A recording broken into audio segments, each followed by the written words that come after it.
तीन देशों के विदेश दौरे पर हैं पीएम मोदी। आज से 10 जुलाई तक ऑस्ट्रेलिया के मेलबर्न में रहेंगे पीएम, जहां ऑस्ट्रेलिया के गवर्नर जनरल सैम मोस्टन से करेंगे मुलाकात।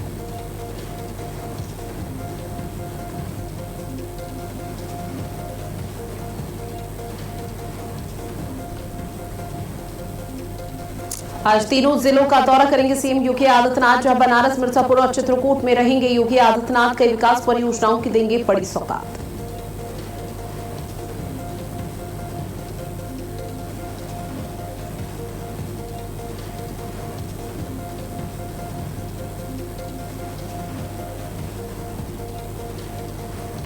बद्रीनाथ मंदिर में चढ़ावा हुआ चोरी, मंदिर समिति का कर्मचारी सस्पेंड हुआ, हो सकती है कानूनी कार्रवाई। सीएम धामी ने गठित की है एसआईटी।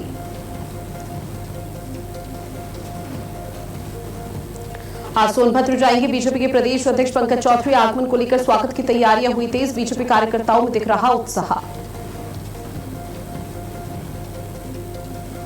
और आईएमडी ने 13 राज्यों में भारी बारिश का अलर्ट जारी किया है। कुछ राज्यों में ओलावृष्टि के भी आसार, किसान और मछुआरों के लिए खास एडवाइस भी जारी।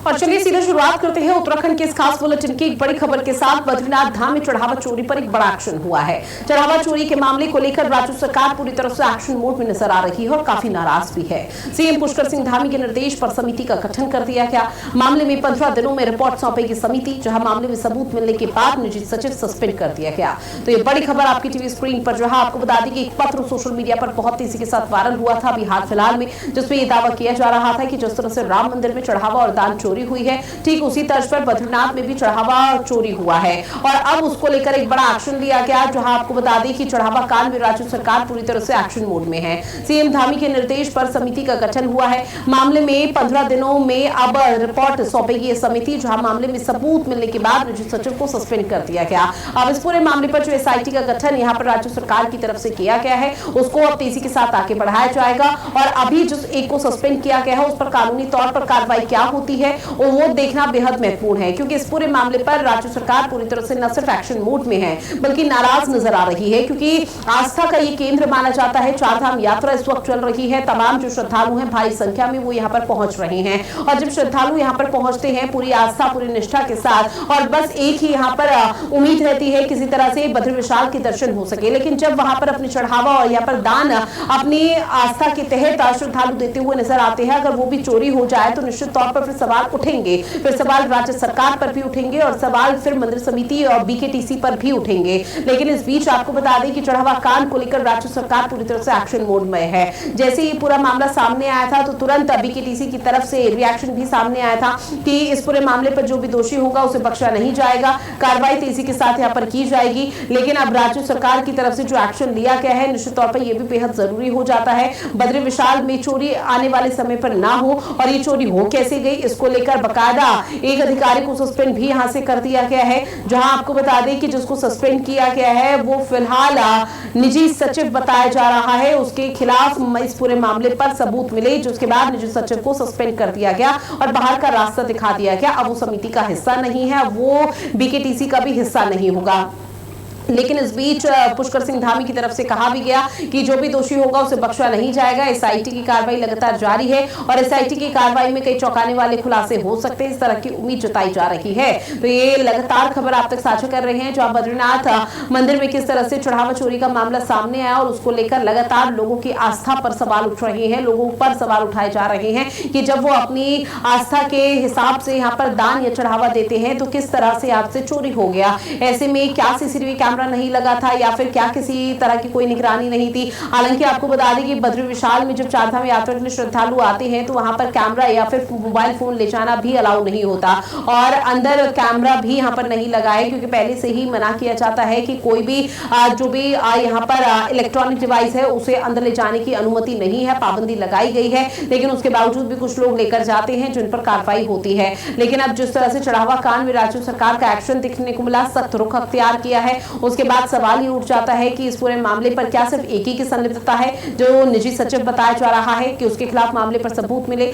या अब इस पूरे मामले पर और भी कोई दोषी पाया जाता है, क्योंकि अभी तक इस बात की कोई खास पुष्टि नहीं हुई है कि जिस निजी सचिव को यहाँ पर सस्पेंड कर दिया गया उस पर अब कानूनी कार्रवाई को कैसे आगे बढ़ाया जाएगा, उस पर क्या एक्शन लिया जाएगा, कैसे गाज गिरेगी, और कुछ और अधिकारी भी निलंबित हो सकते हैं, इस तरह की उम्मीद जताई जा रही है। क्योंकि साधु संतों में सबसे ज्यादा नाराजगी है, साधु संत लगातार राज्य सरकार से उम्मीद कर रहे हैं और ऐसे में उनसे विनम्र निवेदन किया जा रहा है कि इस मामले पर एक बड़ा एक्शन लिया जा सके, ताकि जैसे भी जो चोर हैं, चाहे वो अभी अंदर ही हैं घर के या घर के बाहर भी हैं, तो उन पर एक्शन लिया जाए, उन पर गाज गिरे, उनको जेल की सलाखों के पीछे पहुंचाया जा सके, ताकि लोगों के बीच उस विश्वास को एक बार फिर से पैदा किया जा सके कि बद्रीनाथ धाम में जो हुआ वो बेहद दुखद था, लेकिन आने वाले समय पर किसी भी तरह से चढ़ावा या दान चोरी नहीं होगी।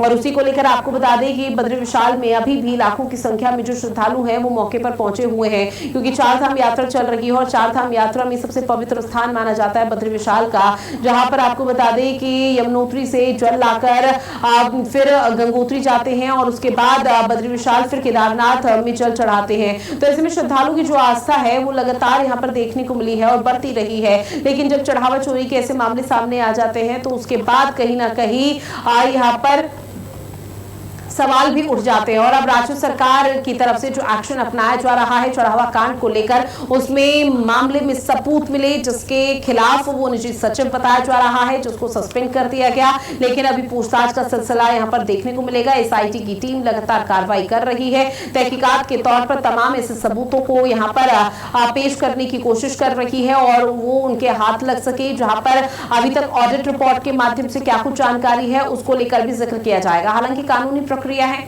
और कानूनी प्रक्रिया में अभी कुछ भी कहना शायद एसआईटी के लिए खुद यहाँ पर मुश्किल होगा, लेकिन आने वाले समय में जो भी स्थिति है वो क्लियर होती हुई नजर आने वाली है। और इसी के साथ आपको बता दें कि राज्य सरकार सीएम पुष्कर सिंह धामी काफी एक्शन मोड में है और लगातार कोशिश यही कही जा रही है कि इसी तरह से इस पूरे मामले पर एक बड़ा एक्शन लिया जा सके और जेल की सलाखों के पीछे आरोपियों को डाला जा सके। बख्शा किसी को नहीं जाएगा, सीधे तौर पर यह मैसेज देने का प्रयास किया गया है। 15 दिन में एसआईटी की रिपोर्ट, प्राथमिकी रिपोर्ट यहाँ पर सौंपेगी कि अभी तक जांच पड़ताल में क्या कुछ निकल कर सामने आया, और 15 दिन में जो रिपोर्ट सौंपी जाएगी उन 15 दिनों में कार्रवाई का सिलसिला कैसे आगे बढ़ाया गया। तो ये लगातार खबर आप तक साझा कर रहे हैं, जहां आपको बता दें कि सीएम पुष्कर सिंह धामी के निर्देश पर एसआईटी का गठन हो चुका है। एसआईटी पूरे मामले की जांच कर रही है और जांच में बहुत जल्दी खुलासा होगा, क्योंकि देखिए राम मंदिर का जो चढ़ावा और दान चोरी का मामला है वो अभी थमा भी नहीं था, जहां पर उस पूरे मामले पर एसआईटी लगातार कार्रवाई कर रही है, अपनी रिपोर्ट पर रिपोर्ट पेश कर रही है और ऐसे में 8 आरोपियों को गिरफ्तार किया गया। तो वहीं दूसरी तरफ एक और ऐसा मामला सामने आ गया, वो भी सबसे बड़े मंदिर से, जहां बद्री विशाल से, बद्रीनाथ मंदिर से जो ये मामला सामने आया उसने एक बार फिर से सवाल खड़े कर दिए हैं सभी धार्मिक स्थलों पर कि क्या वाकई में सभी धार्मिक स्थलों पर चढ़ावा या फिर दान चोरी होता है, और अगर होता है तो उसकी निष्पक्ष कार्रवाई क्यों नहीं हो पा रही। और ऐसे में यहाँ पर किसी तरह का विशेष तौर पर अभियान चलाया जाना चाहिए। हफ्ते भर की जो ऑडिट रिपोर्ट है वो यहाँ पर मंदिर समितियों को पेश की जानी चाहिए, ताकि आने वाले समय पर इस तरह के घटनाक्रम घटित न होने पाए। और ऐसे में सीएम धामी के निर्देश पर यह बड़ी कार्रवाई लगातार की जा रही है। मामले में 15 दिनों में रिपोर्ट बनाने की बात कही गई है। मामले में सबूत मिलने के बाद निजी सचिव को सस्पेंड भी कर दिया गया। जहां बद्रीनाथ में चढ़ावा चोरी पर यह बहुत बड़ा एक्शन हुआ है। और स्मिता चौहान मेरी सहयोगी हमारे साथ लाइव बनी हुई है। स्मिता, इस पूरे मामले को लेकर क्या अपडेट है, क्योंकि मामले में सबूत निजी सचिव के खिलाफ मिले जिसको सस्पेंड कर दिया गया, लेकिन अब आगे कैसी कार्रवाई? बिल्कुल, आपको बता दें कि बद्रीनाथ धाम में जिस तरह से चोरी का मामला जो सामने आया था, जिस पर भारत सेना संगठन ने सबसे पहले अपना मुद्दा उठाया था, इस बात को लेकर उन्होंने जो मुख्य कार्यकारी अधिकारी है सीईओ, उन्होंने पत्र लिखा था कि इस तरह का मामला जो है वो सामने आया है, तुरंत इस पर कार्यवाही की जाए और जो कार्यवाही है वो विधिक और आर्थिक दोनों तरह से होनी चाहिए, क्योंकि ये लोगों की आस्था का केंद्र है। यहाँ पर लोग अपनी श्रद्धा से आकर जो है वो चढ़ावा चढ़ाते हैं और अगर ऐसे लोगों के साथ इस तरह से धोखा होता है तो ये उनकी भावनाओं के साथ खिलवाड़ है। और उसके बाद ये मामला सोशल मीडिया पर तेजी से वायरल होता है, जिसके बाद जो अध्यक्ष है हेमंत द्विवेदी पीकेटीसी के, वो सामने आते हैं और कहते हैं कि इस तरह का कोई मामला भी सामने नहीं आया है, हमने जांच की है। लेकिन दूसरी बार जब आते हैं तो बोलते हैं कि हमने उस तरह समिति गठित की है और 4 सदस्यीय समिति जो है वो 1 हफ्ते में रिपोर्ट देगी। लेकिन अब सबसे बड़ी बात यह है कि जैसे इस मामले में इतना बड़ा टूल पकड़ा है, खुद मुख्यमंत्री पुष्कर सिंह धामी ने इस पर अपना एक्शन दिखाया है और मुख्यमंत्री पुष्कर सिंह धामी ने कल ही इस पूरे मामले को लेकर एक 3 सदस्यीय कमेटी गठित की है। उनका साफ कहना है कि जो ये समिति होगी ये हाई लेवल समिति है, जिसकी जांच भी हाई लेवल तरीके से की जाएगी। और साथ ही इस पूरे मामले में जो हेमंत द्विवेदी हैं, उन्होंने कहा था उनका कोई निजी सचिव नहीं है। इस तरह की बातें जो की जा रही थी, आरोप जो लगाए जा रहे थे, वो नहीं है। लेकिन उन तमाम चीजों का खंडन करते हुए कल उनके सचिव जो प्रदीप भटियाल हैं, उन्हें तत्काल प्रभाव से सस्पेंड कर दिया गया है और अब उनके ऊपर जांच बढ़ा दी गई है। तो ये बड़ी जो कार्यवाही है वो मुख्यमंत्री के आदेश के बाद की गई है। ये बात साफ हो गई है कि जो निजी सचिव है प्रदीप भटियाल, वो कहीं ना कहीं संदिग्ध पाए गए हैं और यही वजह है कि उन्हें सस्पेंड किया गया है। उसके बाद वहां पर भी ऐसा नहीं है कि सिर्फ मुख्यमंत्री ने ही कमेटी बनाई है, बल्कि जो समिति है उसने भी 4 सदस्यीय समिति जो है वो बनाई हुई है, जब इस पूरे मामले की जांच करेगी।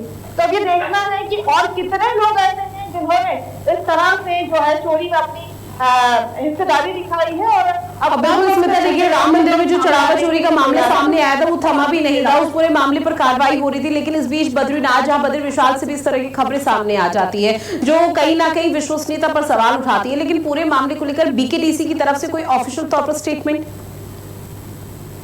देखिए, बीकेटीसी की तरफ से ये साफ कह दिया गया है कि हमने समिति जो है वो गठित कर दी गई है और जो समिति है अब वो 15 दिनों में अपनी रिपोर्ट सौंपेगी और जो भी कार्यवाही की जानी है वो की जाएगी। उचित कार्यवाही, क्योंकि दोषियों को सजा बिल्कुल मिलेगी। लेकिन उसके लिए सबसे बड़ी बात यह कि मुख्यमंत्री ने खुद इस पूरे मुद्दे पर अपनी नजर बनाई हुई है और सख्त निर्देश मुख्यमंत्री ने दिए, क्योंकि वो इस तरह की किसी भी बात पर जो है वो बर्दाश्त नहीं किया जाएगा, चाहे वो कोई भी हो। उनका ये साफ कहना है और यही वजह है कि जो हाई लेवल समिति बनाई गई है उसकी जांच भी रहेगी और उसमें जो मॉनिटरिंग है वो खुद मुख्यमंत्री भी करने वाले हैं। अब स्मिता, क्या ये मानकर चला जाए कि अभी तो सिर्फ निजी सचिव जिसको लेकर अभी पशुपेक्ष की स्थिति है, हालांकि सस्पेंड कर दिया गया, लेकिन अभी और भी कई नाम आ सकते हैं सामने इस पूरे मामले को लेकर, चढ़ावा चोरी और इस कांड को लेकर? बिल्कुल, ये बात बिल्कुल साफ है कि क्योंकि अब जब कड़ियां खुलनी शुरू हुई हैं और जब जो परतें हैं वो हटनी शुरू हुई है, तो एक के बाद एक जो भी इस पूरे मामले पर दोषी होगा वो सामने आएगा। लेकिन उसके लिए हमें थोड़ा इंतजार करना पड़ेगा, क्योंकि समिति गठित कर दी गई है, हाई लेवल जांच होने वाली है। और इतना ही नहीं, आपको बता दें जो मुख्य कार्यकारी अधिकारी हैं उन्होंने भी कहा था कि आपसे जो दान आ रहा है उस दान में भी जो है हाईटेक जो कैमरे हैं उनके द्वारा उसकी जो है काउंटिंग की जाएगी, मैनुअल उसकी काउंटिंग की जाएगी, ड्रोन से काउंटिंग की जाएगी, उससे निगरानी रखी जाएगी। तो तमाम चीजें हैं। तो ऐसे में जो भी दोषी है अब वो बच नहीं सकता है, ये बात तो साफ है। लेकिन हमें उसका थोड़ा इंतजार करना पड़ेगा, क्योंकि समिति गठित हो गई है और मुख्यमंत्री खुद एक्शन मोड में है। तो अब इस बात को हम ये सोचे कि ये मामला ठंडा हो सकता है, तो ऐसा नहीं है, बल्कि अब यहाँ पर जो दोषी है वो एक एक करके सामने जरूर आएगा। और स्मिता, देखिए जिस तरह से वो 4 धाम यात्रा चल रही है, भारी संख्या में जो श्रद्धालु हैं वो बाबा केदार और बद्री विशाल और यमुनोत्री गंगोत्री के दर्शन करने के लिए पहुंच रहे हैं। अभी भी भारी संख्या में लोग वहां पर पहुंचेंगे और ये खबर जब से फैली तब से लगातार सोशल मीडिया पर तरह तरह की बातें की जा रही है। कहा ये भी जा रहा है कि शायद बद्री विशाल चाहते हो कि यहाँ पर अब जो पाप का घड़ा है वो फूट जाए, तो इस वक्त इस तरह की खबरें सामने आई। लेकिन इसको लेकर राज्य सरकार किस तरह से यहाँ पर सख्त रुख अख्तियार कर रही है? देखिए, राज्य सरकार यहाँ पर बिल्कुल सख्त है और यही वजह है कि जो अब मॉनिटरिंग की जा रही है मंदिर में वो बेहद सख्त तरीके से की जा रही है। हालांकि ऐसा नहीं है कि पहले मॉनिटरिंग सख्त नहीं थी, पहले भी यही चीजें थी। वहां पर हाईटेक कैमरे पहले भी लगे, उसमें खुद बद्री विशाल कई बार गई हूँ, हर साल में वहां जाती हूँ और वहाँ की जो व्यवस्था है वो मैंने खुद भी परखी है, देखी है। तो वहां पर ऐसा नहीं है कि आपको मोबाइल लेने की अनुमति है या आप मोबाइल लेकर जा सकते हैं, ऐसा नहीं है। वहां पर आप मोबाइल नहीं लेकर जा सकते। अगर आपके पास मोबाइल है तो आप उस मोबाइल को अपनी जेब में रख लीजिए, अन्यथा वो लोग वहां पर जो पुरोहित होते हैं वो आपसे मोबाइल ले लेते हैं। तो ऐसी स्थितियों में ये बात अस्मिता, लेकिन ये भी समझने का प्रयास रहेगा कि आप बद्री विशाल में मंदिर परिसर के अंदर कोई सीसीटीवी कैमरा लगा हुआ है जिसके तहत अब गहनता से जांच की जाएगी, जो खंगाला जाएगा? बिल्कुल बिल्कुल, पूरे बद्रीनाथ विशाल की अगर हम बात करें तो बद्रीनाथ का जो मुख्य मंदिर है वहां पर आप जैसे ही एंटर करते हैं वहां से लेकर अंदर बिल्कुल वहां पर सीसीटीवी कैमरे लगे हुए, ये सीसीटीवी कैमरे बिल्कुल हाईटेक कैमरे हैं। इसके अलावा भी अगर यहाँ पर ऐसी कोई चीज की गई है तो उस पर अब ये सवाल उससे लाजमी है कि आखिर कहाँ चूक की गई है, क्योंकि बिना किसी की मिलीभगत से ये काम नहीं हो सकता है। यही वजह है कि जो जांच समिति गठित वो इसका खुलासा करेगी।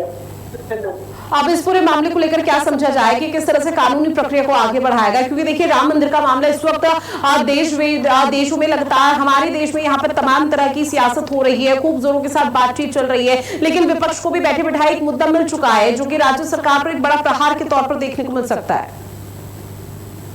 देखिए, हालांकि राजनीति इस पर नहीं होनी चाहिए, लेकिन क्योंकि वो भी बद्री विशाल को मानते हैं और ऐसे में उनका भी यही कहना है कि ये आस्था का केंद्र, हम इस पर राजनीति नहीं कर रहे हैं। लेकिन जो चीज हुई है उसकी अगर निष्पक्ष जांच की जाए तो वो ज्यादा बेहतर, उसका जो दोषी होगा उसका अगर कार्यवाही की जाए तो ज्यादा बेहतर होगा, क्योंकि यहाँ पर लाखों करोड़ों जो लोग हैं वो आते हैं, उनकी आस्था से जुड़ा ये मंदिर है, ये हमारा तीर्थ है, ये पवित्र स्थान है। यहाँ पर अगर इस तरह की चीजें होती है तो ये बर्दाश्त नहीं किया जाएगा।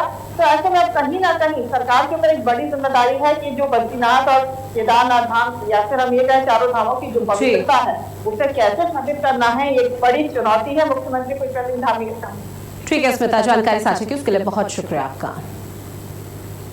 इस बीच एक और बड़ी खबर देहरादून से मिल रही है, जहां सीएम पुष्कर सिंह धामी ने 495 करोड़ की योजनाओं को मंजूरी दी है। कुंभ 2027 के लिए तैयारियों के लिए बड़ा बजट तैयार किया गया। कुंभ के लिए बिजली व्यवस्था पर 43.87 करोड़ मंजूर किए गए। सड़क और आधारभूत ढांचे के विकास पर फोकस, जहां शहरी निकायों और जिला पंचायतों को वित्तीय सहायता। रामनगर में मल्टी लेवल पार्किंग को मंजूरी दी गई है। साथ ही सरकारी कर्मचारियों के महंगाई भत्ते में बढ़ोतरी का फैसला भी लिया गया। पीएसी रुद्रपुर की परियोजनाओं को भी हरी झंडी दिखाई गई। अल्मोड़ा में 2 सड़कों के नाम बदलने को मंजूरी दे दी गई है। तो सीएम पुष्कर सिंह धामी ने करोड़ों की योजनाओं की बड़ी मंजूरी दे दी है, जिसको लेकर आने वाले समय प्रदेशवासियों को और एक प्रदेशवासी को यहां पर बहुत बड़ा लाभ मिलता हुआ नजर आएगा। आपको बता दें कि जो करोड़ों की योजनाओं को मंजूरी दी गई है उसमें न सिर्फ कुंभ 2027 की तैयारियों के लिए बड़ा बजट तैयार किया गया, बल्कि खेलों को लेकर भी विशेष यहां पर स्थिति देखने को मिल पा रही है, जिसको लेकर आगे रोड मैप पूरी तरह से तैयार किया जाएगा। तो सीएम पुष्कर सिंह धामी की तरफ से जो इन तमाम चीजों को लेकर मंजूरी दी गई है उसमें सीधे तौर पर ये कहा जा रहा है कि जो विकास है वो निरंतर एक नई पटकथा के तौर पर है और सीएम पुष्कर सिंह धामी के नाम इन दिनों ऐतिहासिक ही नहीं बल्कि कई उपलब्धियां यहाँ पर देखने को मिली है, जिसमें एक और चीज जुड़ गई और ऐसे में अब सरकार की तरफ से बजट को भी मंजूरी दे दी गई है और उसको लेकर न सिर्फ खेलों में बल्कि हर विभाग हर मंत्रालय में विशेष तैयारी यहाँ पर की जाएगी। और कुंभ 2027 जो उसका श्रद्धालुओं को इंतजार है, जहां पर आपको बता दें कि गंगा स्नान के लिए वहां आएंगे, आस्था की डुबकी लगाएंगे, तो वहां पर कैसी तैयारी करनी है और ऐसे में श्रद्धालुओं को कोई बड़ी परेशानी ना हो, कैसे विशेष ध्यान रखना है, उसको लेकर अभी से रूपरेखा तैयार की जा रही है। तो ये तस्वीर आपकी टीवी स्क्रीन पर, जहां सीएम पुष्कर सिंह धामी ने करोड़ों की परियोजनाओं की मंजूरी दी है। कुंभ 2027 की तैयारियों के लिए एक बहुत बड़ा बजट जारी कर दिया गया है। सीएम धामी ने करोड़ों की योजनाओं की मंजूरी देते हुए कहा कि न सिर्फ कुंभ 2027 बल्कि जो श्रद्धालु और पर्यटक यहाँ पर पहुंच रहे हैं उन्हें किसी भी तरह की परेशानी ना हो, बस इसी को लेकर एक यहाँ पर कदम उठाया जाता है और राज्य सरकार पूरी तरह से एक्शन मोड में है। एक श्रद्धालु की एक पर्यटकों की यहाँ पर जो परेशानी है वो राज्य सरकार की तरफ से सुनी जाएगी ताकि उन समस्याओं का समाधान तुरंत में किया जा सके। और ऐसे में कुंभ 2027 की तैयारियों के लिए बड़ा बजट जो जारी किया गया है। बड़े बजट में कुंभ 2027 के दौरान यहाँ पर हालांकि अर्ध कुंभ होना है, लेकिन महाकुंभ के तर्ज पर यहाँ पर कार्रवाई की जा रही है और एक्शन लिए जा रहे हैं। यहाँ पर AI तकनीक से लैस कैमरे होंगे, CCTV लगाए जाएंगे और ऐसे में खोया पाया केंद्र भी बनाया जाएगा और जो श्रद्धालु आस्था की डुबकी लगाने आएंगे वो ज्यादा गहरे पानी में ना जाए, इसको लेकर भी तमाम जो पुलिस फोर्स है वो भी तैनात की जाएगी। तो लगभग सभी तैयारी हो चुकी है और चूंकि अब तो करोड़ों की परियोजनाओं की मंजूरी दी जा चुकी है तो निश्चित तौर पर ये बहुत बड़ी पहल है।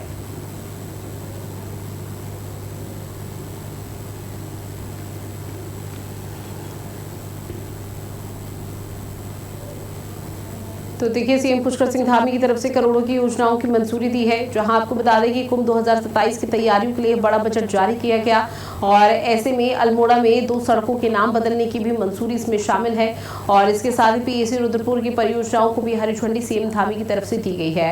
महंगाई भत्ते में सरकारी कर्मचारियों के लिए बढ़ोतरी का फैसला लिया गया है। ये तमाम वो सुविधाएं हैं जो लगातार सरकार की तरफ से लोगों तक पहुंचाई जा रही है, क्योंकि सरकार ने कहा है सबका साथ सबका विकास और पंक्ति में बैठे हुए हर अंतिम व्यक्ति तक यहाँ पर लाभ पहुंचे, इस चीज की कवायद शुरू हो चुकी है।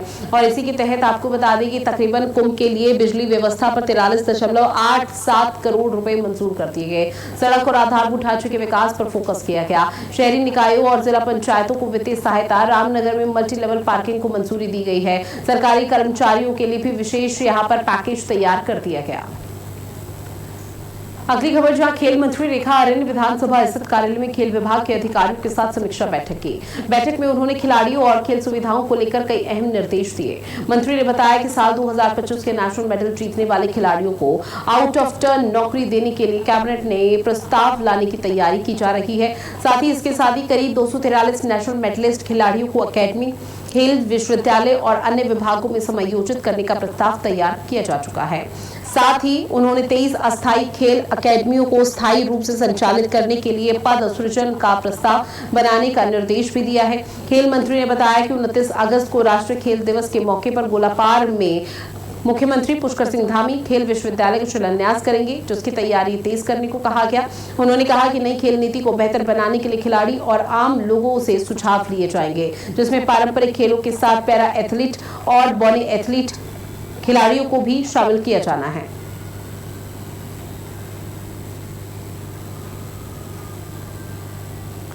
तो खेल मंत्री रेखा आर्य की तरफ से एक बड़ी बैठक की गई। 23 खेल अकेडमियों को स्थायी करने को लेकर यहां पर बात की गई।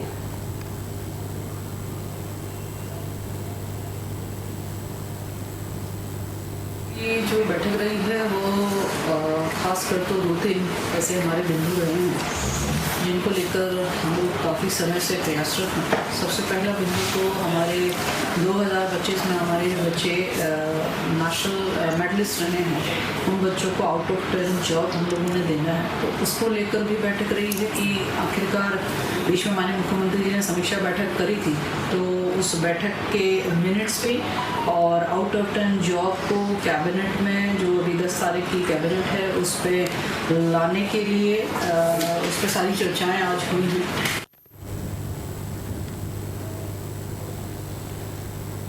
अब बात करेंगे अगली खबर की, जहां चमोली जिला कार्यालय सभागार में राज्य स्तरीय 20 सूत्रीय कार्यक्रम और क्रियान्वयन समिति की समीक्षा बैठक आयोजित की गई। बैठक की अध्यक्षता समिति के उपाध्यक्ष रामपाल सिंह ने की है। इस दौरान विभिन्न विभागों ने 20 सूत्रीय कार्यक्रम के तहत चल रही योजनाओं की प्रगति रिपोर्ट पेश की है। उपाध्यक्ष ने अधिकारियों को तय समय में योजनाओं का बेहतर तरीके से क्रियान्वयन करने और कार्यों में नवाचार लाने के निर्देश दिए। उन्होंने कहा कि सरकार की जन कल्याणकारी योजनाओं का लाभ हर पात्र व्यक्ति तक समय पर पहुंचना चाहिए। बैठक में कृषि, सिंचाई, स्वास्थ्य, महिला और बाल विकास, ग्रामीण विकास, रोजगार, जल जीवन मिशन, प्रधानमंत्री आवास योजना और सामाजिक सुरक्षा पेंशन जैसी योजनाओं की समीक्षा हुई। साथ ही अधिकारियों को लाभार्थी सर्वेक्षण तेज करने, प्रगति रिपोर्ट अपडेट करने और विभागों के बीच बेहतर समन्वय बनाए रखने के निर्देश दिए गए।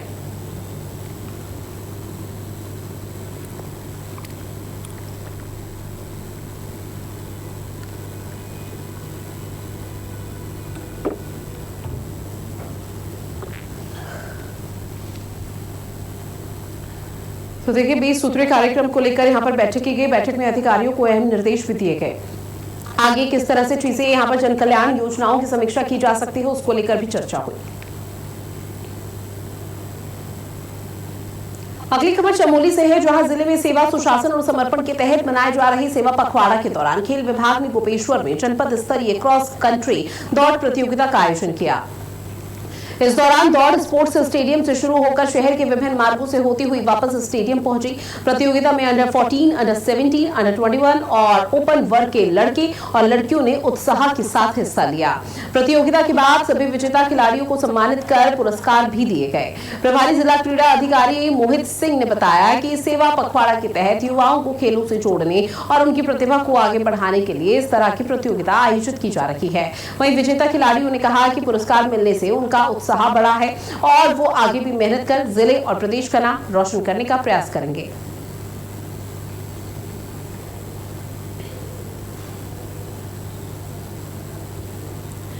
बीआरओ से जुड़े कथित भ्रष्टाचार मामले पर सीबीआई ने एक बड़ी कार्रवाई को अंजाम दिया। सीबीआई की अलग अलग टीमों ने राज्य के 5 जिलों में एक साथ छापेमार कार्रवाई की। देहरादून, हरिद्वार, नैनीताल, पिथौरागढ़ और मुनस्यारी में कई ठिकानों पर जांच की गई। इस दौरान निर्माण कार्यों से जुड़े दस्तावेज, वित्तीय रिकॉर्ड और इलेक्ट्रॉनिक उपकरणों की जांच हुई है। सीबीआई ने कई अहम दस्तावेज अपने कब्जे में लिए हैं। बताया जा रहा है कि बीआरओ के कामों में कथित अनियमितताओं और वित्तीय गड़बड़ियों को लेकर ये कार्रवाई हुई। स्थानीय पुलिस के सहयोग से सीबीआई की टीमें देर रात से ही जांच पड़ताल में जुटी हुई है। जहां आपको बता दें कि बीआरओ की तरफ से जो एक्शन लिया गया उसको लेकर बकायदा नोटिस भी जारी किया गया। उसमें ये मेंशन किया गया है कि किस तरह से अब चीजों को आगे बढ़ाया जाएगा और ये बड़ा कदम उठाया गया है। बीआरओ पूरी तरह से एक्शन मोड में नजर आया है और राज्य के 5 जिले ऐसे रहे जहां पर छापेमार कार्रवाई को अंजाम दिया गया। सीबीआई ने कई दस्तावेज खंगाले, कई रिकॉर्ड यहां पर खंगालने का प्रयास किया, जिसमें कई महत्वपूर्ण दस्तावेज हाथ लगे हैं।